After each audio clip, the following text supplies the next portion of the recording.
মদিনাতে বিভিন্ন স্টেটের নাম সাহাবীদের নামের নামকরণ করা, যেমন এখানে আবু হুরায়রা, মুসলিম বিন হানির রাদিয়াল্লাহু তাআলা আনহু।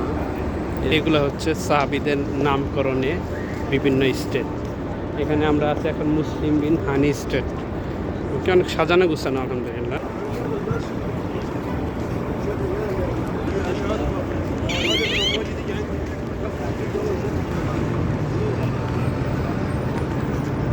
এগুলা গাছ, নিম গাছ এবং আরও কিছু গাছ আছে, ফুল গাছ। এইগুলাতে প্রতিদিনই পানি দেওয়া হয় এই স্টেটগুলোতে, এই জন্য এত টেম্পারেচারের মধ্যে এগুলো বেঁচে আসছে আলহামদুলিল্লাহ। এখানে একটা স্টেট সাদ বিন আবি ওয়াক্কাস রাদিয়াল্লাহু তাআলা আনহু আল হাসান বিন আলী রাদিয়াল্লাহু তাআলা আনহু স্টেট। এখানে দুইটা স্টেট সাহাবীদের নামে। মদিনার অলিগুলোই সবগুলাই হচ্ছে সাহাবীদের নামে নামকরণ করা।